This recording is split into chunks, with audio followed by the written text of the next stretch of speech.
Bonjour, je continue sur ma présentation de Lookbook et aujourd'hui on va se focaliser sur les previews. Les previews, c'est quoi? Donc dans la documentation que je mettrai en lien de la vidéo, c'est tous les éléments qui nous permettent de customiser, de faire un lookbook sur mesure et de manipuler différentes versions de nos view components. Nous, la dernière fois, on avait fait un bouton, mais là je vois que j'ai que le source, note et params, j'ai rien. Et aujourd'hui, on va faire en sorte de pouvoir faire plusieurs variants de ce bouton et de les simuler directement dans notre lookbook. Alors pour ça, il va falloir que je complexifie un petit peu mon bouton ici. Je vais reprendre ce que j'avais fait dans la flash notice. L'idée, c'est que je vais juste rajouter une classe pour le background color. Donc à la place de indigo, ce sera voilà, BG class. Par défaut, c'est notice, c'est du vert. Donc si je reviens, comme on a le live reload, eh bien c'est déjà mis en place dans le lookbook. Une fois qu'on a ça, moi j'aimerais être capable d'avoir des variations déjà de cet élément. Eh bien pour avoir les variations, quand on lit le preview, on peut voir qu'on peut déjà lister différentes renders de mon view component. Donc moi dans le preview, j'ai le default. On va se dire que le deuxième, ça va être le alert, qui correspond du coup au variant alerte. Et là, si je reviens dans mon lookbook, je vois que j'ai bien mon bouton défaut et alerte avec les backgrounds qui sont différents, qui correspondent à ce que j'ai ici.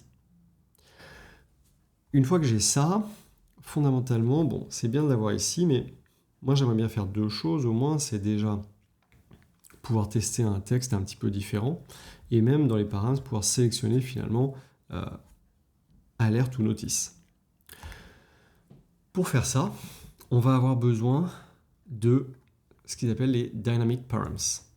Dynamic params, ça va être quoi? Eh bien en fait, on va aller déclarer des éléments. Ici pour le param texte. Texte est utilisé dans la méthode qui render le component.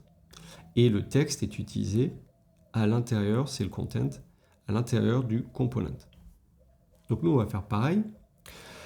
On va aller s'ajouter un view component qu'on va appeler dynamic, par exemple. Et dynamic, pour commencer, on va dire qu'il va prendre un content qui est le basic text. Moi, je vais le déclarer en param, comme ce qui est montré dans la doc.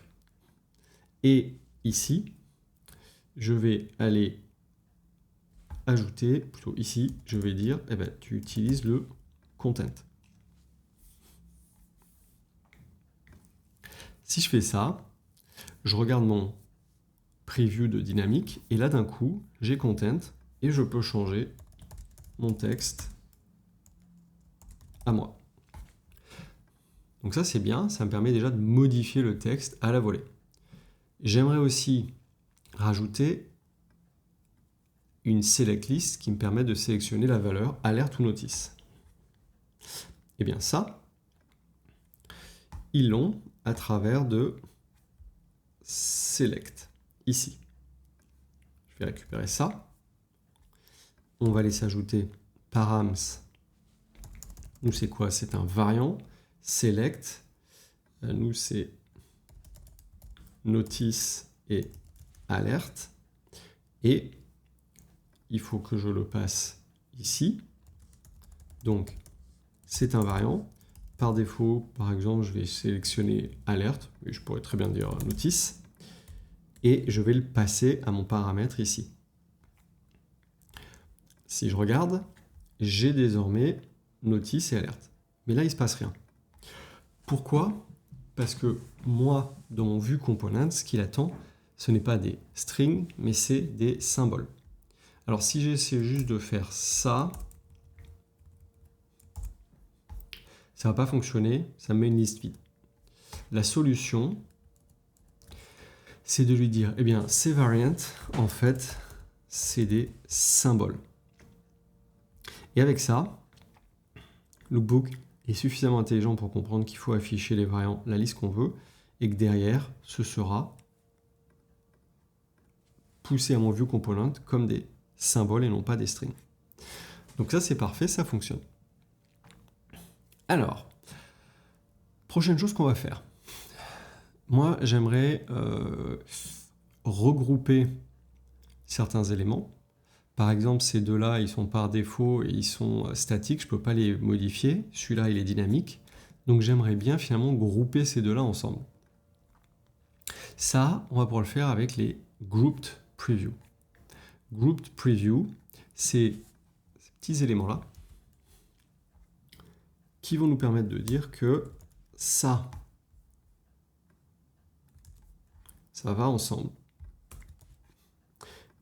Moi, je vais appeler ça hardcoded, je ne suis pas très inspiré. Et là, directement, mes deux boutons ont disparu, mais si je clique sur hardcoded, je les vois ici.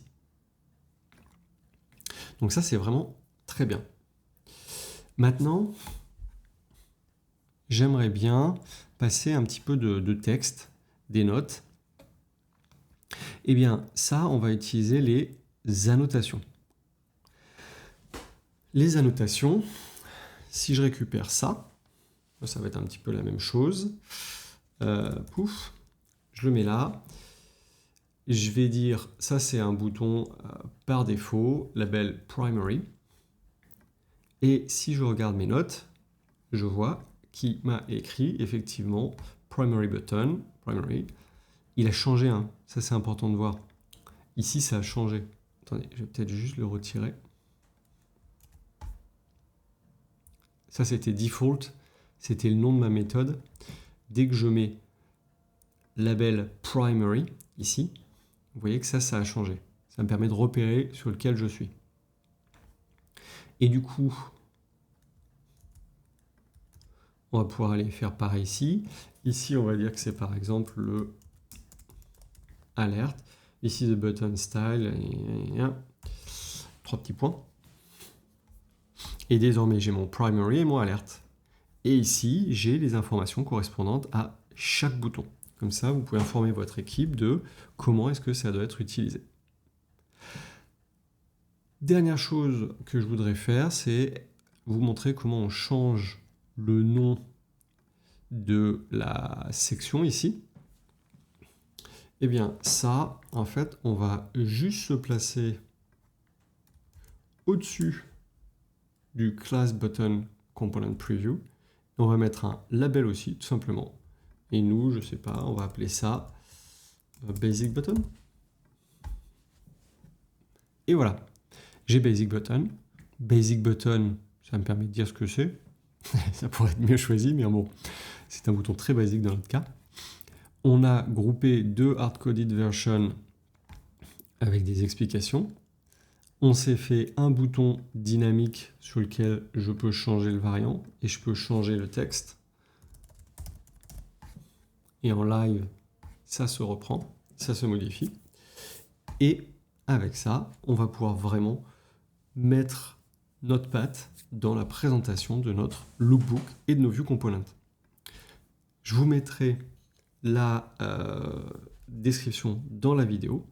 Continuez de me suivre sur Cocoricodo et à bientôt.